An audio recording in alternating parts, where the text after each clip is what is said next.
Pada tahun 2031, dunia telah menjadi gurun es akibat eksperimen gagal untuk menghentikan pemanasan global. Sekelompok kecil manusia yang selamat hidup di kereta api raksasa bernama Snowpiercer yang terus melaju tanpa henti mengelilingi bumi. Di dalam kereta, terdapat segregasi kelas yang ketat. Kaum elit tinggal di gerbong depan dengan kemewahan, menikmati makanan lezat dan hiburan tanpa batas. Sementara kelas bawah di gerbong belakang hidup dalam kelaparan dan penindasan, dipaksa makan protein bar yang menjijikan dan hidup dalam kondisi yang penuh sesak dan kotor. Namun di balik itu, ada seorang pria yang tak tahan dengan penderitaan ini. Ia adalah Curtis dan Edgar. Mereka berdua bertekad untuk melakukan revolusi perlawanan untuk mengambil alih gerbong utama untuk mendapatkan kehidupan yang lebih baik. Dan di sisi lain, Goliam selaku pemimpin orang kelas bawah, juga mendukung aksi Curtis. Suatu hari, aksi pemberontakan dimulai. Orang kelas bawah berhasil membuka gerbong. Curtis juga menyadari bahwa selama ini senjata pengawal Wilford tak berisikan peluru, melainkan hanya sebuah senjata untuk menakut-nakuti mereka. Dalam pemberontakan itu, mereka juga dibantu oleh Sam dan putrinya Yona. Seperti yang diketahui, Sam adalah seorang ahli keamanan. Ia dapat membantu Curtis untuk membobol gerbong kereta.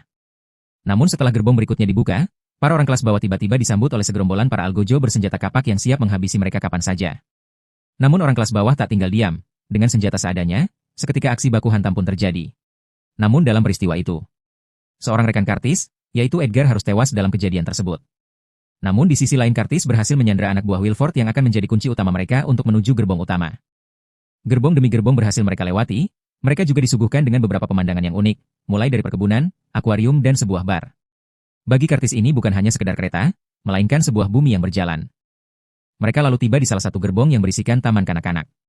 Curtis membuka sebuah telur dan mendapati sebuah kertas yang bertuliskan Bloode, dan di saat yang bersamaan pembantaian pun terjadi. Di balik CCTV, Curtis juga disuguhkan sebuah pemandangan yang di mana para anak buah Wilford telah membantai banyak orang kelas bawah, termasuk Goliam.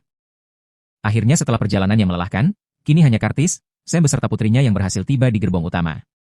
Curtis kini bertemu dengan Wilford, seorang kakek tua yang selama ini memegang kendali penuh Snowpiercer. Wilford sempat berkata pada Curtis bahwa pembantaian itu telah direncanakan oleh Goliam dengan dirinya untuk menjaga kestabilan populasi di dalam gerbong. Namun Curtis tak mudah percaya dengan perkataan Wilford. Di tengah pembicaraan Curtis dan Wilford, kita tertuju pada Sam. Ia yang terobsesi bahwa dunia luar sudah aman, ternyata secara diam-diam memasang bom di gerbong utama. Dan hal hasil ledakan dahsyat pun terjadi. Kereta itu seketika mengalami kerusakan total dan berakhir menabrak sebuah tebing es. Film lalu ditutup. Di mana dalam insiden itu, hanya Yona dan Timmy seorang anak kelas bawah yang berhasil selamat. Dengan pijakan pertama mereka sebagai manusia pertama setelah kiamat es yang melanda bumi, menjadi titik balik bahwa era peradaban baru telah dimulai.